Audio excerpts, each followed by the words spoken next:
तो आज से लगभग कुछ 1.5 महीने पहले एक मैच हमको मिलने वाला था, एक heavyweight match Spain versus Argentina का। हमारे लिए हम जैसे बारसा फैंस के लिए specially it was a special match, क्योंकि पहली बार it was gonna be Messi versus Yamal, Messi versus his Barca teammates और new Barca generation and all this. वो मैच हमको देखने मिलने वाला था। Spain was the recent Euro champion and Copa recent champion was Argentina, तो जैसा होता है वैसा होने वाला था। बट हुआ नहीं, क्योंकि कुछ म्यूचुअल वेन्यू सिलेक्ट नहीं हुआ, कुछ ऐसा कुछ हुआ, तो इसलिए मैच हुआ नहीं। तो दुख हुआ थोड़ा कि ये चलो एक बहुत ही अच्छा मैच होने वाला था, मेसी का मैच देखने वाला था, ये मान नहीं था। तो वो सारी चीजें हुआ नहीं, तो थोड़ा दिल बैठ गया। फिर क्लब फुटबॉल खत्म हो गया, वर्ल्ड कप का टाइम आ गया, तो होता गया। अभी जाके इस संडे है world cup final match. World cup final match में वर्ल्ड कप फाइनल मैच होने वाला है स्पेन वर्सेस अर्जेंटीना का। हमको फिनालिसिमा मिला, वो भी वर्ल्ड कप फाइनल में। This is something some goated script, हम जैसे अर्जेंटाइन फैंस के लिए, हमारे लिए goated script was Messi's last world cup, like 2022, जब हम लोग जीते पहली बार। तो that was like a good escape. Yeah, so much struggle and all those things के बाद finally he lifted the trophy with his teammates and all, and great campaign it was. तो था एक, मेरे लिए वही सबसे बढ़िया स्क्रिप्ट था अभी तक का। But then as footballing wise आप अगर इस वर्ल्ड कप में देखो, देन 2022 से ज्यादा दूर नहीं है। अभी कुछ फैंस के लिए शायद, मतलब जो टिपिकली अर्जेंटीना फैन नहीं है और मेसी फैन नहीं है, neutral fans, I am not saying और यू हेटर्स, उनके लिए तो अच्छा नहीं है। But as a neutral fan अगर कोई देखे तो शायद किसी किसी के लिए this is the best world cup script yet. So मतलब रिसेंट ईयर्स में, तो Destiny really had something else for us and it is great. तो आज इसी को लेके बात करेंगे इस वीडियो में, एंड वो है 2 फाइनलिस्ट। पहले आते हैं स्पेन के बाद पे कि स्पेन वर्सेस फ्रांस के मैच के बाद मैंने एक वीडियो डालने की सोची थी, बट घर में थोड़ी दिक्कत होगी तो हुआ नहीं। But here I am, Spain को लेकर बात करेंगे। स्पेन के लिए उनका biggest I think achievement in the recent matches है उनका इम्प्रोवाइज करना मैचेस के सिचुएशन वाइज, एंड उनका defence. Spain is the least amount of goals conceded as a team as Spain. They have just conceded 1 in this entire World Cup. Yeah. And their defense with Pau Cubarsí and Aymeric Laporte, this has been a great thing. I mean, their fullbacks even. I mean, especially Cucurella, left back. He, to be honest, Cucurella is an attacking fullback. Attacking fullback in the sense, वो overlap करेगा, वो crosses डालेगा, वो ball minus करेगा deep box पे. This kind of thing, Cucurella is known for the best, right? But as we all have seen this in this World Cup, अगर आप Spain के मैचेस देखे हो कि वो ट्रैक बैक भी करता है। अभी देखो कुछ प्लेयर्स होता है जिनके ट्रैक बैक पे टाइम लग जाता है, like I can say players like Hakimi और Cancelo, you can say they are more of a totally attacking minded player, they are not for the defensive orientation. अगर आप उनको ऊपर भेजते हो तो ट्रैक बैक के टाइम पे उनके पोजीशन को, वो जो वॉइड पीरियड होता है ओवरलैप के दौरान, वो वॉइड फिलअप करने के लिए 5 सेकंड के लिए भी कोई चाहिए, तब तक वो आ जाएंगे ये। बट अगर कुकुरेला की आप बात करेंगे तो ही ट्रैक्स बैक इन टाइम। बंदा उतना ऊपर जाता है जहां से वो नीचे आ सकता है, एंड कहीं ना कहीं जाके I think it's it's speciality की वो जाते हैं ऊपर सिचुएशन वाइज। आई मीन कुछ अटैकिंग फुल बैक्स का रहता है कि उनका ओवरलैपिंग रन होता रहता है, मतलब they are always running on the sides, but he is not like that. अगर जरूरत पड़े ही स्टेज बिहाइंड, अगर जरूरत पड़े ही stays in the midfield also. He tries to combine with Pedri, Rodri, in the last two matches, Fabian Ruiz. तो इनका combination होता है समटाइम्स विद एलेक्स बायना. जब एलेक्स बायना अंदर आ रहा है या बाहर जा रहा है, उसी के हिसाब से रन देना या फिर थ्रू बॉल देना. कुकुरेला का कॉम्बिनेशन ओवरजाबाल के साथ भी बहुत अच्छा है. I mean, as a striker and left back combination, it's a rare thing to see nowadays, honestly. Either you have a proper number 9, your fullback crosses your ball in the box and you score. This is the most general thing we see in football nowadays. जब आप देखते हो कि fullback के साथ आपके number 9 का direct connection है. But Oyarzabal is not a proper number 9. He is more of a, you can say, अगर आप पेस खेलते हो तो सेंट्रल फॉरवर्ड, और फीफा खेलते हो तो आपको पता है वो सेंट्रल फॉरवर्ड और सेकंड स्ट्राइकर टाइप प्लेयर. तो you can't say is a proper number 9. But फिर भी उनके साथ भी कुकुरेला का कॉम्बिनेशन काफी अच्छा है. He knows where it's gonna be. तो वो क्रॉसेस डालता है या पासेस देता है जब, तो he knows that. And Pedro Porro भी, आई थिंक मार्कोस लॉरेंटे के ऊपर I never thought De La Fuente would put Pedro Porro. And in the last nations league final we have seen, जब Pedro Porro को हम खिलाए थे, De La Fuente ने खिलाया था, तब Nuno Mendes and all those Portuguese players, they were really, you know, threat. I mean to say, like, अटक गया था थोड़ा. तो it was a threat for Spain, and they were really in a humbling situation against Portugal in the Nations League final while Pedro Porro was there at the right back. तो उसके बाद I didn't thought, and as performance club football की तरह से आप देखें तो Pedro Porro was in Tottenham and Llorente is in Atletico Madrid. तो obviously performance wise, season wise, Marcos Llorente was gonna be the first choice. And पहले match में वो हुआ भी. बट काबो वर्डे के मैच के बाद से Pedro Porro is the chosen one for De La Fuente, and he has delivered. Honestly, he has delivered, and especially in the last two matches with Lamine Yamal playing full 90 minutes. We have seen Lamine playing full 90 minutes in the knockouts, not in the group stages. So Lamine and Pedro Porro combination has been a key part for Spain, honestly. Lamine Yamal के लिए अब देखो, Lamine Yamal के wing पे आप खेलते हो तो आपको थोड़ा ज्यादा रन्स देने पड़ते हैं, रन बैक भी करना पड़ता है. क्योंकि देखो, Lamine Yamal is not a player like जो ट्रैक बैक हमेशा कर सकता है. उसको ऊपर रहना है.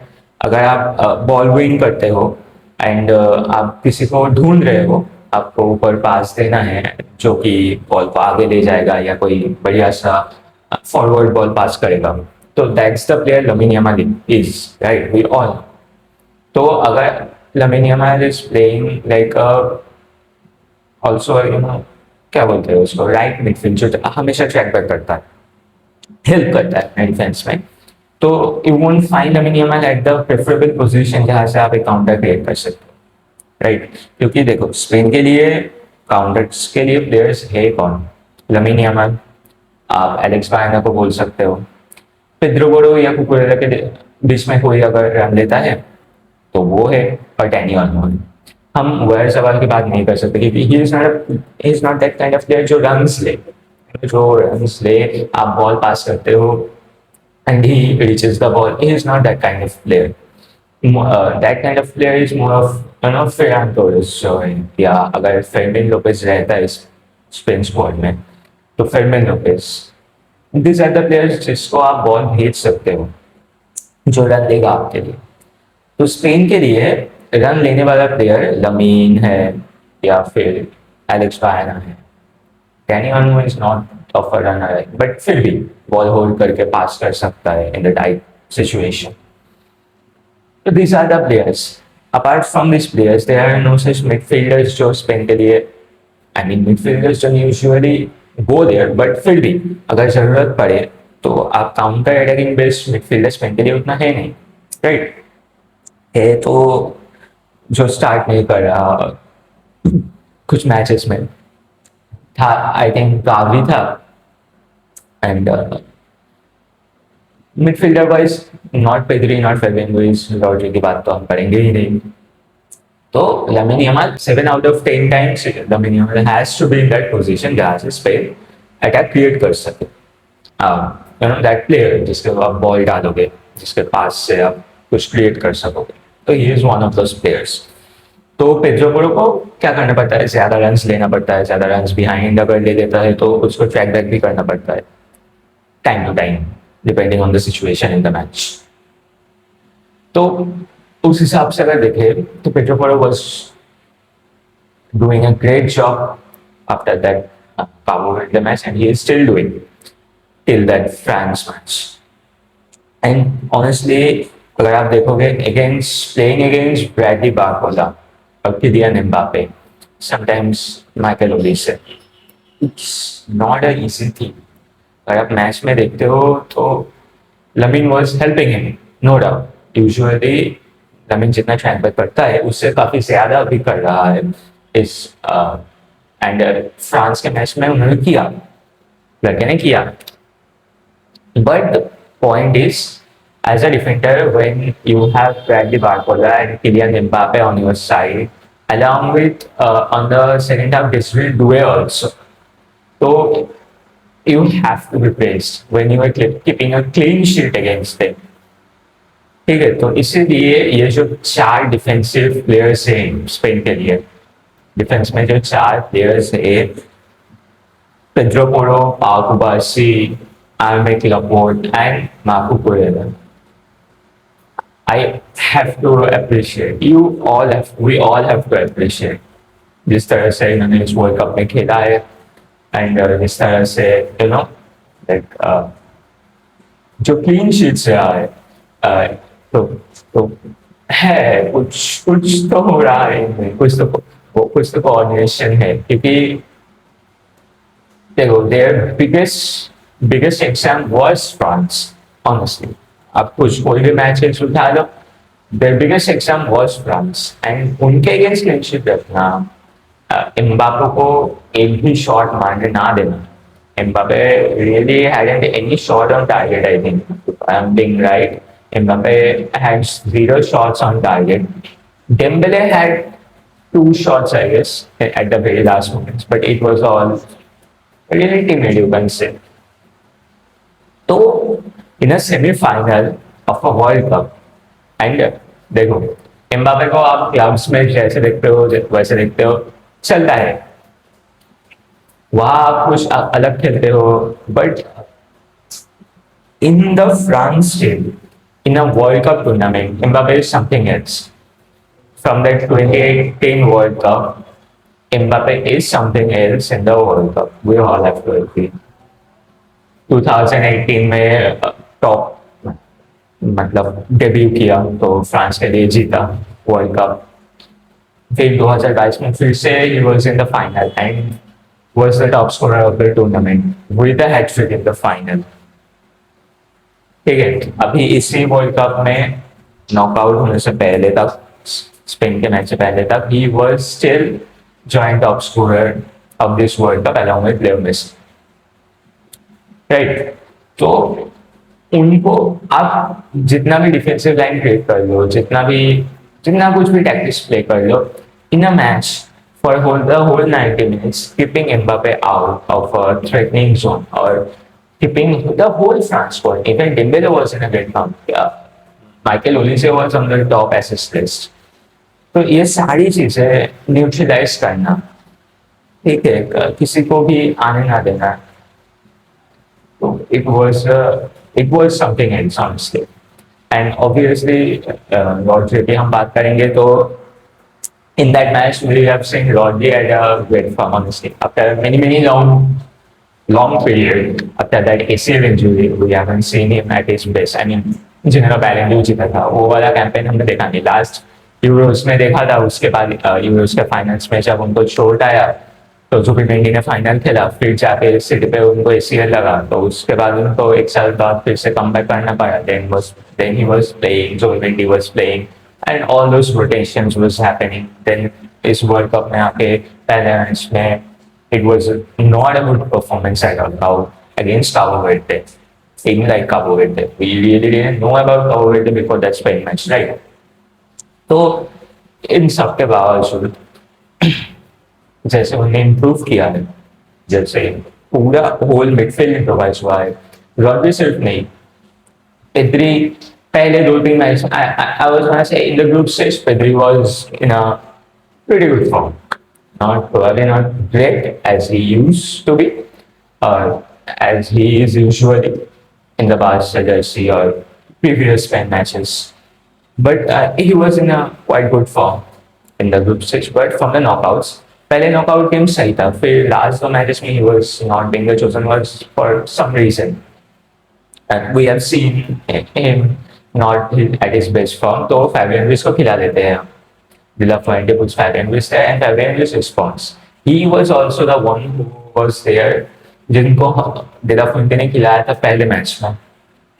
डैनी ओल्मो की जगह उन्होंने स्टार्ट किया था. And Fabian Ruiz also one of the players जिनका पहला परफॉर्मेंस बहुत ही खराब गया था. Standard wise, he was not able to do anything. He was not being able to take any shots on target. तो ये सब चीजें हो रहा था. फिर Danny Olmo took his place, and Danny Olmo का प्लेस बना रहता है इस मैच में भी. तब से लेके अभी तक Danny Olmo is having a great World Cup campaign, and we have seen it before, we have said it before कि अगर डैनी ओल्मो फिट रहता है, अगर वो बंदा इंजरी फ्री रहता है, क्योंकि that's his biggest challenge I think. Doesn't matter he is slow, doesn't matter he can't run like all those speedsters in the new generation.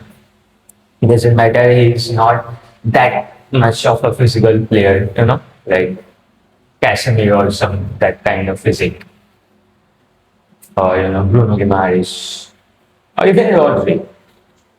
But he has something that many players can't reach at that level. That's his IQ.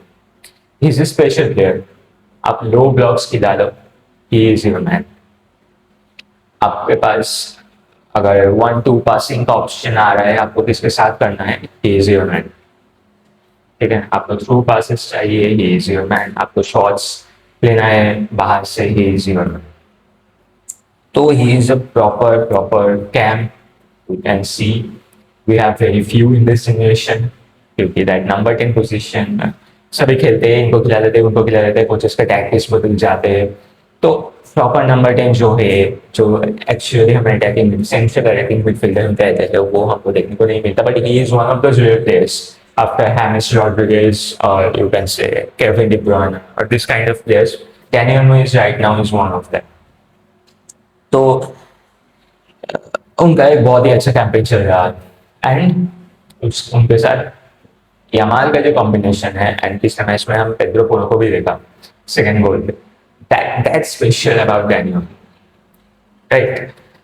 तो Fabian Ruiz आता है Pedro की जगह, and we all thought कि हाँ backfire ना कर जाए फिर से, बट नहीं किया. Fabian Ruiz stepped up and he is been delivering such a performance, and specially against France, Rodri के साथ उन्होंने जो कॉम्बिनेशन बनाया, उसी वजह से Michael Olise literally was in a no man's zone, like no man's zone in the sense like he was having his free space, not like that. He was moving around freely, but he was not being able to do anything fruitful, like feeding Mbappe, feeding Dembele, or feeding Barcola. That Michael Olise का अगर tournament देखे हो तो this is his main activity during this tournament. जो रहा है वो है feeding those three forwards while combining with the midfielders, feeding those forwards, and if उसको chance मिला तो वो attack पे गया. But main thing was feeding those three players and combining with the midfielders. वही हुआ नहीं. डैनी ओल्मो की वजह से तो पहले ही यूरो पे आ चुका था. लामिन यामाल डिनिया के ऊपर चढ़ा बैठा था, पहले ही पेनल्टी ले लिया, एंड फिर से तो ड्रिबल एंड ऑल इधर डिनिया वाज pretty fucked up. तो midfielder अगर कहते तो Tchouaméni started. He was the only midfielder who could have pushed, but then second half पे Kone आया. He was trying to do a bit more thing, but nothing worked out for France that day. if Spain was at that level. It's not because France was being bad. They tried their things. जो हमेशा करते हैं, हर match पे करते आए इस tournament पे. He was not, this champs was trying nothing different. From the very beginning, he was doing the same thing जो उन्होंने करते आए हैं उनके प्लेयर्स के साथ. तो but nothing was working out because that day Spain was that good, right? तो इसी वजह से उनका सेमीफाइनल इतना कंफर्टेबल गया and they are in the finals in a big match against the defending World Cup champion. But अगर किसी silent player की बात हम करें स्पेन के लिए तो वो है सबाल. ऑनेस्टली Oyarzabal के अलावा honestly Spain has no such threatening number. I mean, a player like you can say Haaland, Harry Kane. Even for Argentina there is Julian Alvarez or Lautaro Martinez. Brazil के लिए Vinicius was there. I mean this kind of players. उसके आप नाम लेते हो तो हाँ उनका एक ट्रैक रिकॉर्ड आता है. Oyarzabal is playing for the Real Sociedad team for a long time, right? And हम देखते नहीं उनको as a proper number 9, as a proper finisher sometime. He's a center forward, he's a well-known center forward. We all can agree with that. But somehow for Spain, he has a great scoring record. And in this World Cup, उस Oyarzabal का I think last match को मिला के 5 goals हैं. हाँ उतना ही शायद. तो he is being some players like unsung hero. You can say that Spain के लिए हो रहा है. तो आप यूरोज में भी देख लो ना, इंग्लैंड के मैच था फाइनल्स में तो स्पेन के अगेंस्ट. उस मैच में भी he was the clutch player. Cucurella का क्रॉस था and he was on the finishing and. तो वो रहा है. And against Argentina I don't know how Spain will work. But अगर आप मुझसे पूछते हो तो ओयारज़ाबाल की पोजीशनिंग की रहेगा.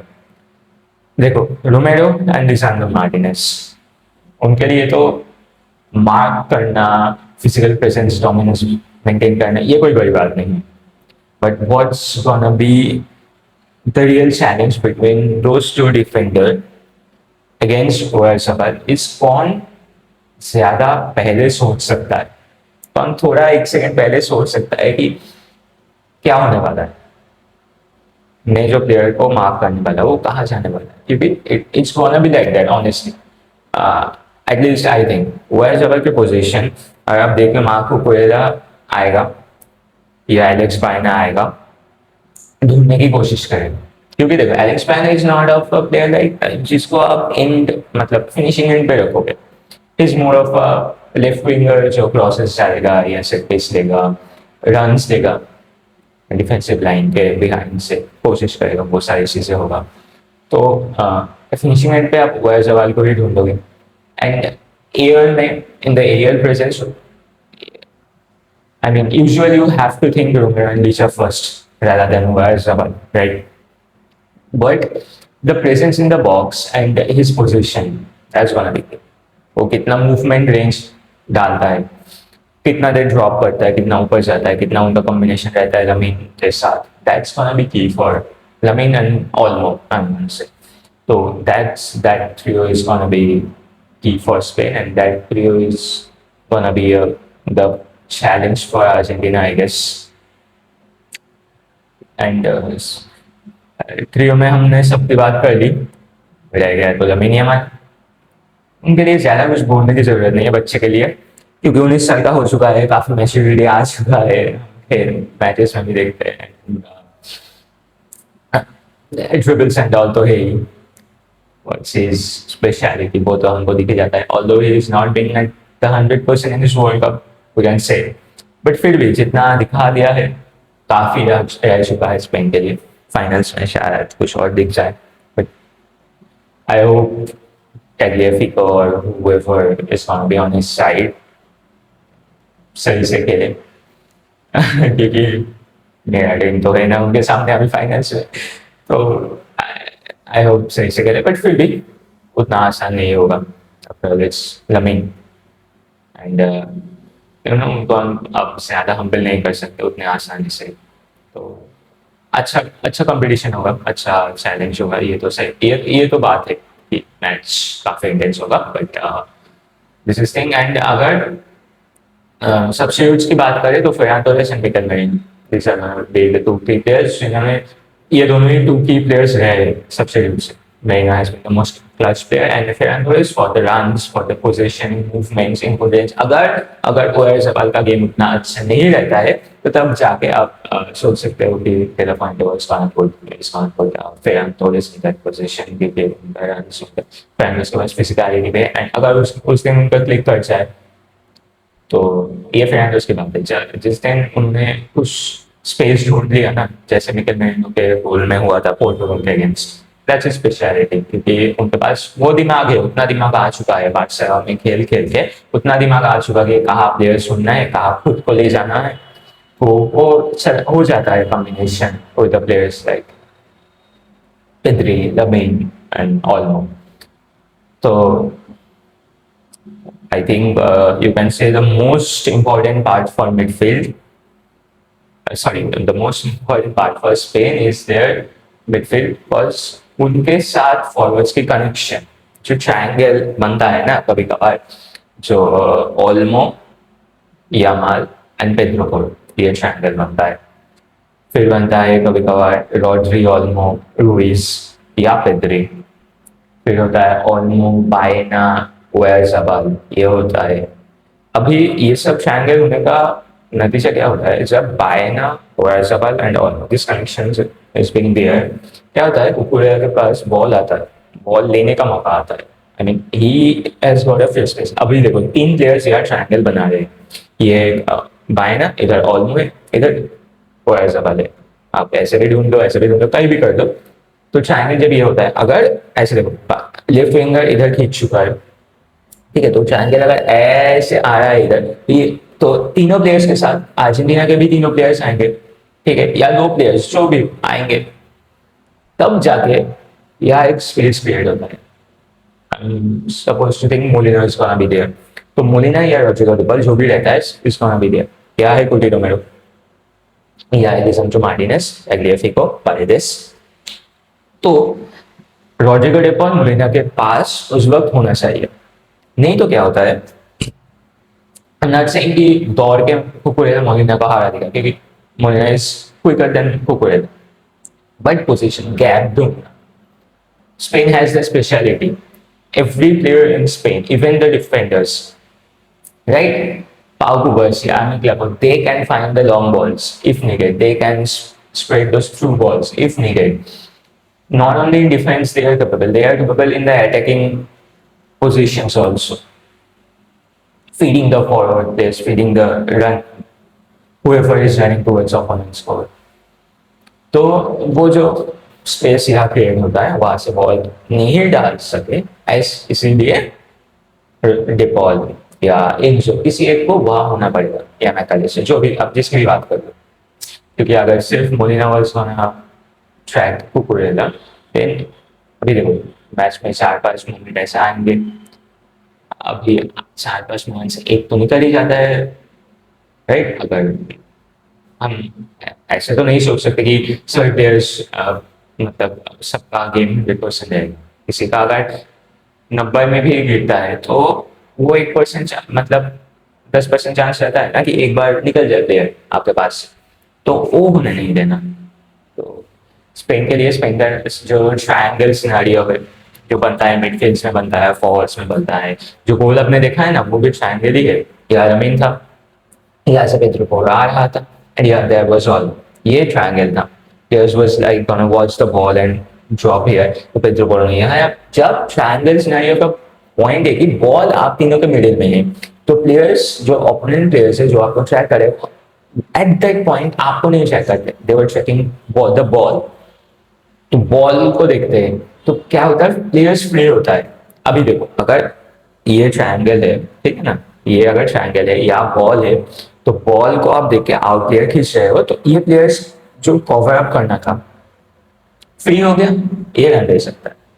उस गोल में क्या हुआ, बॉल को यहाँ ले आया, यहाँ, ठीक है, लमीन को कोई अभी नजरअंदाज नहीं कर सकता, तो उसके प्लस पे ऑलमो he has his reputation and no one thought in the France defense कि पेड्रो पोरो यहाँ पे बॉल डाके यहाँ से निकल जाएगा। तो सभी के जो rest of the players they were watching the ball, ठीक है। अभी जब बॉल आया ऑलमो के पास, ऑलमो को टर्न नहीं करने देना है, लमीन को यहाँ से जाने नहीं देना है।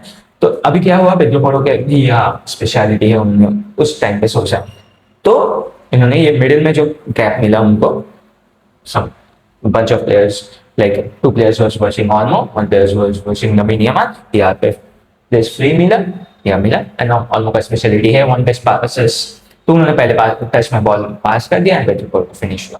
So this triangle scenario is gonna be really really key for Spain, and if Argentina somehow managed to break those triangle scenarios whenever possible, then Argentina के पास एडवांटेज है कुछ करने का, कुछ दिखाने का स्पेन से पहले, स्पेन के ऊपर डोमिनेंस बस मतलब क्रिएट करना, और अर्जेंटीना का बस चांस होगा, क्योंकि स्पेन के लिए this is the most creative thing I have seen in this world cup against France.